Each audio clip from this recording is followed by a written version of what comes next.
तो कैसे हो मेरे दोस्तों, राधे राधे आप सबको। Welcome back to the cool school. और आज हम डिस्कस करने वाले हैं 25 मार्च की न्यूज़, जो कि बेसिकली होती है एक दिन पहले। 24 मार्च की न्यूज़ होगी, 25 की तो अभी अभी सुबह ही हुई है।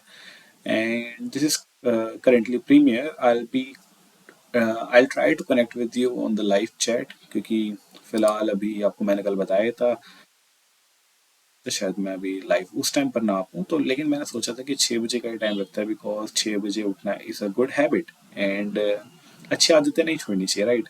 सबसे पहले हम बात करेंगे कि 24 तारीख को मनाया गया था वर्ल्ड ट्यूबिकुलोसिस डे। और इस बार की थीम थी yes we can and TB, commit invest and deliver. अब मुझे फटाफट से बता दो कि टीबी का हमारा टारगेट क्या है, कौन से ईयर तक हमें टीबी मुक्त भारत करना है। इसके अलावा हमारे पास एक निक्षय मित्र नाम का भी कंसेप्ट है, इसके बारे में भी जो इन्फॉर्मेशन है वो भी बता दीजिए। And like to thank Chandrakar, because उन्होंने कमेंट सेक्शन में कल का जो हमारा एक क्लास हुई थी उसके अंदर उन्होंने वो दिया था। So thank you so much Chandrakar for being so participative. Next हम बात करेंगे कुछ कूल करंट अफेयर्स के बारे में, जो कि हमारे ग्रुप में हमारे साथ दीपाली सर ने शेयर करा है कि president of Tunisia Kais Saied ma'am appoints Sara Zafrani जेंजरी ma'am. तो इनका नाम जो है बड़ा ही कदर है। Sara Zafrani Zenzri ma'am as prime minister. तो टूनिशिया की जो न्यू प्राइम मिनिस्टर बन चुकी है वो है Sara Zafrani Zenzri ma'am. And इसके साथ साथ आप कमेंट सेक्शन में बताइए कि टूनिशिया जो है उसकी कैपिटल क्या है और उसका करेंसी क्या है।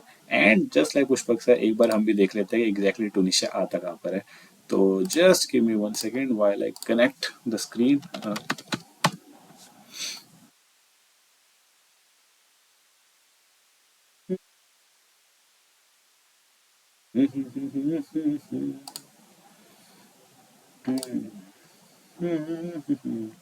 सो ये आता है यहाँ पर कहीं।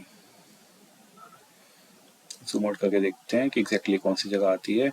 ओके, तो ये आ रहा है अफ्रीका में। तो अफ्रीकन कॉन्टिनेंट के अंदर हम देख सकते हैं कि टूनिशिया आता है बहुत ही ऊपर वाले हिस्से में, इसके बिल्कुल ही टॉप साइड पे। और लिबिया के साथ में बॉर्डर टच करता है। एंड स्पेन के आसपास है टूनिशिया। और इसकी शायद हमें कैपिटल यहीं पर ही पता चल जाएगी वैसे तो। बड़ा सा होती है इसकी कैपिटल। एस्पेक्स होती है क्या, एक बार जरा चेक कर लेते हैं, राइट। Tunisia capital. टूनिशिया की कैपिटल है ओके। चलो करेंसी भी देख लेते हैं आपके लिए, बस इतनी सी। टूनिशियन दिनार। ओके, टूनिशियन दिनार होती है इसकी करेंसी। और हमने देखा था ट्यूनिस इसकी कैपिटल सिटी है। वाह यार, काफी सुंदर है नहीं। Very nice. जा सकते हैं मतलब ऐसी जगह पे, right. Tunis is the capital city of Tunisia and its population represents 8.7% of total urban population of the country. ये हमारे निकाम की बात नहीं है। Now coming back to the next news.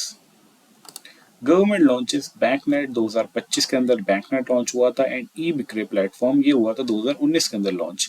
So Baanknet 2025 and e Bkray 2019 to enhance public sector undertaking bank e auction for asset sales. अब क्या होता है, हम जानते हैं कि सरफेसी हमारे पास एक एक्ट है। सरफेसी एक्ट बेसिकली एम्पावर्स दी बैंक के अगर आप कभी लोन देते हो तो उसके अगेंस्ट जो कोलेट्रल लेते हो, अगर वो लोन आपका रीपे नहीं होता है तो फिर आप उस कोलेट्रल को यूज कर सकते हो, उसकी ऑक्शन कर सकते हो और वहां से जो पैसा मिलेगा उसको आप उससे अपनी भरपाई कर सकते हो। सो ऑक्शन करवाते टाइम कई बार बायसनेस हो सकती है। फॉर एग्जाम्पल, अगर मैं ही ऑक्शन करा रहा हूँ, मैं उस बैंक की ऐसी पोजीशन में हूँ जो जहाँ पर मेरे ऊपर ये अथॉरिटी कि मैं ऑक्शन करवाऊँ। अब मैं हो सकता है कि बहुत अच्छी प्रॉपर्टी है और फॉर एग्जाम्पल के 10 करोड़ की प्रॉपर्टी है, जिसने मेरे से लोन लिया था वो 9 करोड़ रुपए रीपे कर चुका है। अब सिर्फ 1 करोड़ रुपए रहता है प्लस इंटरेस्ट वगैरह। लेकिन अब 1 करोड़ ही रह गया। बाई चांस वो विलफुल नहीं, वो जेन्युइनली डिफॉल्ट कर गया है। अब 1 करोड़ ही मुझे तो रिकवर करना है और प्रॉपर्टी है 10 करोड़ की, और करना तो पड़ेगा ही क्योंकि 1 करोड़ तो रिकवर करना ही है। और वो बेचारा तो हाथ धो बैठा है अपनी प्रॉपर्टी से। अब मैं उसको ऑक्शन कर रहा हूँ। अब मुझे पता है कि इसकी वैल्यू 10 करोड़ रुपए है। तो मैं अपने दोस्त को बोलूंगा एक काम कर, तू ऑक्शन में आ जा और तू बिड कर और तुझे मैं दे दूंगा 2 करोड़ के अंदर। 1 करोड़ तू रख लियो, 1 करोड़ मैं रख लूंगा।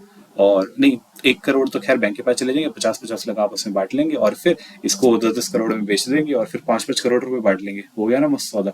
ये हो गया बायसनेस। अब इसी बायसनेस को हटाने के लिए हम ट्रांसपेरेंसी लाते हैं और चीज़ों को डिजिटल करते हैं।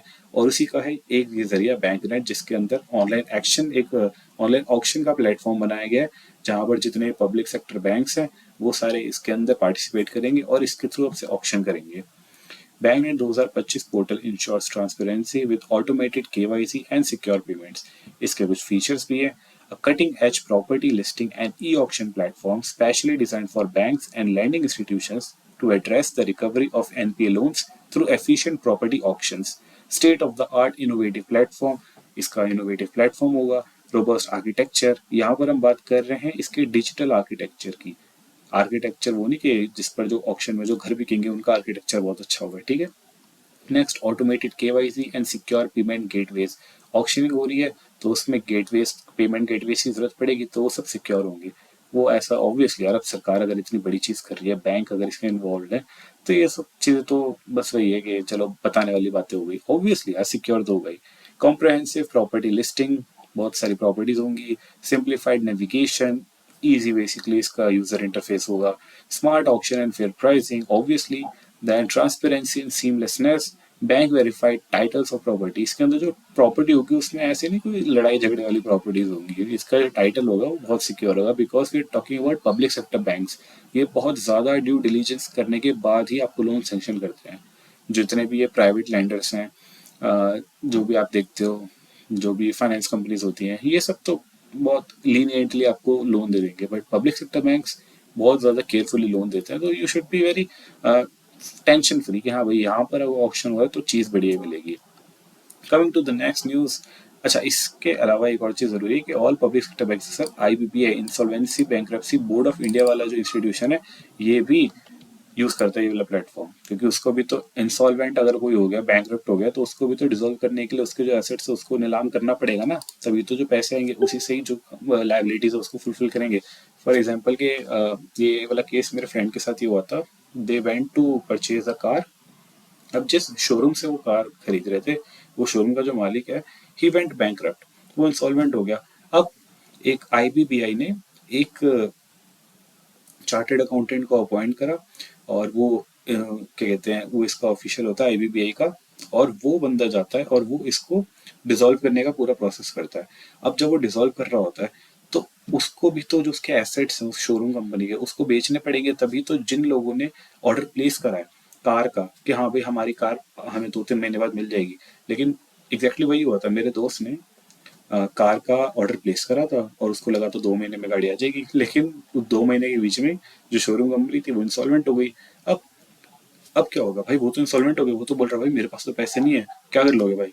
वो तो एक सेपरेट लीगल एंटिटी है ना, आप उसका तो कॉलर पकड़ नहीं सकते। एक उसने एंटिटी बना रखी है, वो अगर नहीं अपनी लाइबिलिटीज फुलफिल कर पाई तो बात खत्म। बट यहाँ पर जो आम इंसान है वो तो फंस गया। अब सरकार ऐसे केस में, बैंक के केस में तो हमारे पास डीआईसीजीसी है, चलो 5 लाख रुपए मिल जाएंगे, बट बाकी चीजों के हिसाब से भी तो देखना ना, बिकॉज अल्टीमेटली तो एक कंज्यूमर को प्रोटेक्ट करना ही है। तभी आईबीबीआई का रूल आता है वहां पर, वो एक इंसॉल्वर, पता नहीं कुछ होता है ऐसा, वो बंदा वो अपॉइंट करते हैं ताकि वो पूरे उसका एसेट्स को ऑक्शन कर सके और जो भी उसका मतलब सेटल कर सके। सेटल करने के बाद जितने भी कस्टमर्स हैं जो कि पाइपलाइन के अंदर है उनको भी उनका रिटर्न इजिली मिल जाए, उनका भी नुकसान ना हो ज्यादा से ज्यादा। So it is why IBPI का भी ये वाला पोर्टल यूज करना इंपॉर्टेंट है। Then India to host 3 day FATF private sector collaborative forum 2025। The forum is hosted by, अच्छा सबसे पहले हम FATF के बारे में बात करते हैं, फाइनेंशियल एक्शन टास्क फोर्स। ये जो है बहुत ज्यादा इंपॉर्टेंट एक ऑर्गेनाइजेशन है, इंटरनेशनल ऑर्गेनाइजेशन है विच टेक्स केयर कि जो फाइनेंसेस यूज हो रहे हैं, जो पैसा यूज हो रहा है, वो कहीं पर भी पैसा टेररिज्म के लिए यूज नहीं हो रहा है। फाइनेंशियल एक्शन टास्क फोर्स एक ऑर्गेनाइजेशन है जो ये इंश्योर करती है कि अगर कोई भी क्रॉस बॉर्डर ट्रांजेक्शन हो रही है तो वहां पर जरा सा भी टेररिज्म का कोई रोल ना है, मनी लॉन्ड्रिंग का कोई चीज का रोल ना है। ये चीज इंश्योर करती है और इसी के तहत ये अलग अलग कंट्रीज को अलग अलग लिस्ट में डालती है, किसी को ग्रे लिस्ट में डालती है, किसी को ब्लैक लिस्ट में डालती है। अब जैसे पाकिस्तान कुछ टाइम पहले ग्रे लिस्ट में था, नॉर्थ कोरिया जो ब्लैक लिस्ट में है, क्योंकि इनको लगता है कि यहाँ से बहुत ज्यादा टेररिस्ट फाइनेंसिंग होती है। टेररिस्ट फाइनेंसिंग होती क्या है, जब भी क्रॉस बॉर्डर कोई भी ट्रांजेक्शन होती है, अगर वहां से जो पैसा आ रहा है वो अगर बंदूक बम वगैरह ये सब चीजों के लिए अगर यूज हो रहा है तो उसको टेररिस्ट फाइनेंसिंग बोलते हैं।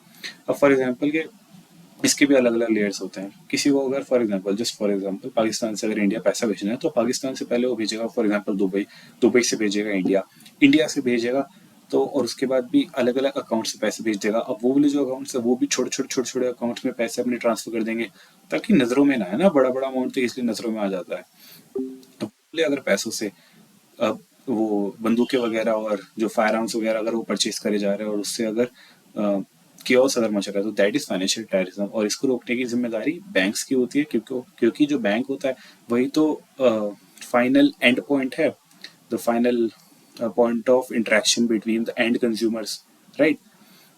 इसीलिए ही अभी रिसेंटली आपने देखा होगा INDFUI financial intelligence unit of India के साथ IRDAI ने कोलैबोरेशन करा था कि अगर IRDAI को कोई भी अगर ऐसी इन्फॉर्मेशन लगती है जहाँ पर एंटी मनी लॉन्ड्रिंग, जहाँ पर मनी लॉन्ड्रिंग हो रही है, जहाँ पर फाइनेंशियल टेररिज्म हो रहा है, तो वो इन्फॉर्मेशन वो FIUINT को दे। फाइनेंशियल इंटेलिजेंस यूनिट जो है ये हो गया, FATF हो गया, और ये सारी ऑर्गेनाइजेशन RBI होगी, ये सब आपस में ही काम करेंगे तभी तो सुख और शांति मेंटेन हो पाएगी, राइट। अब बात करते हैं इस वाले फॉरम के बारे में। This forum is hosted by RBI with department of revenue of ministry of finance. ये चीज इंपॉर्टेंट है because as per my experience कई बार हम देखते हैं कि RBI ने होस्ट करा और मिनिस्ट्री ऑफ फाइनेंस ने होस्ट करा। ये चीज होती है हेडलाइन, बट क्वेश्चन आता है कि मिनिस्ट्री ऑफ फाइनेंस ने ये होस्ट करा, बट मिनिस्ट्री ऑफ फाइनेंस के कौन से डिपार्टमेंट ने ये होस्ट करा, तो इसलिए ये चीज जरूरी है डिपार्टमेंट ऑफ रेवेन्यू ने करा, क्योंकि डिपार्टमेंट ऑफ फाइनेंस भी आपके दिमाग में आ सकता है, डिपार्टमेंट ऑफ फॉरेस्ट तो खैर होते नहीं है, बट अगर होता तो वो भी आ सकता तो दिमाग में, है ना। नेक्स्ट हम बात करेंगे FATF की president miss Elisa de Anda. Anda नाम है इनका साउंड्स लॉट लाइक हांडा। तो Elisa de Anda Madrazo ma'am to formally inaugurate PSSF। ठीक है, ये तो प्रॉब्लम वो इंपॉर्टेंट थिंग इज दैट कि इनके प्रेसिडेंट का नाम क्या है। Coming back to our news, the Union Cabinet has approved a 1500 crore incentive scheme for this financial year। Basically ये जो न्यूज़ है ये हमें एज अ रिवीजन हमें ये पढ़नी चाहिए, तो इसको एज अ रिवीजन ही हम इसको ऐड कर देते हैं, ये वाली जो इसको भी हम एज अ रिवीजन ही ऐड करेंगे। गला सूख रहा है यार मेरे बहुत ज़्यादा।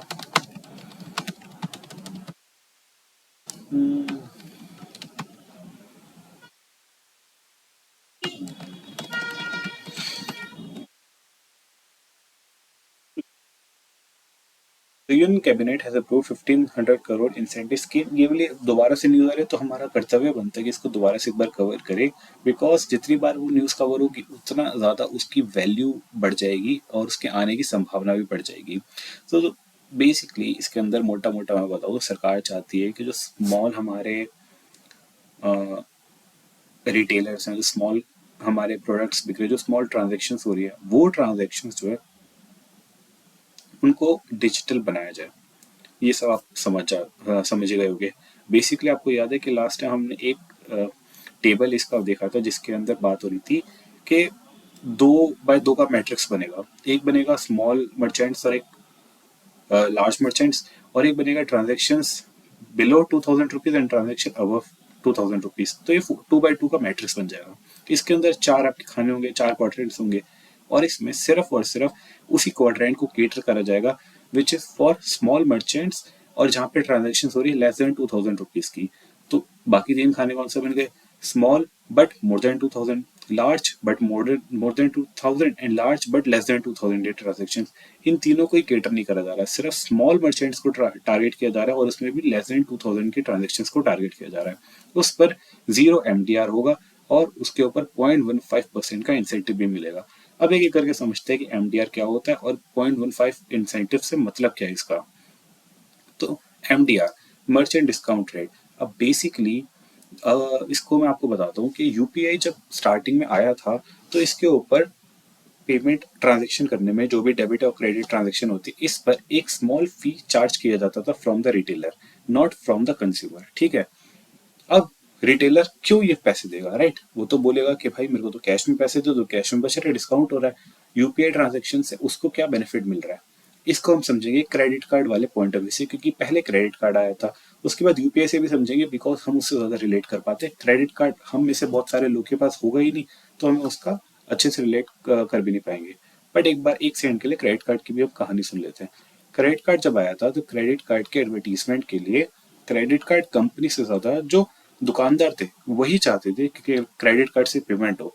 अब उन्होंने क्रेडिट कार्ड रखा ही क्यों अपने पास, जब क्रेडिट कार्ड कंपनीज क्या करती है, आपने देखा है कि जब भी आप क्रेडिट कार्ड से पेमेंट करते हो तो आपको डिस्काउंट मिलता है। अब कंपनी आपको डिस्काउंट दे रही है, बेसिकली क्रेडिट कार्ड का मतलब तो है कि आपसे इंटरेस्ट लो, और वो आपको डिस्काउंट दे रही है तो वो तो लॉस मेकिंग होगी।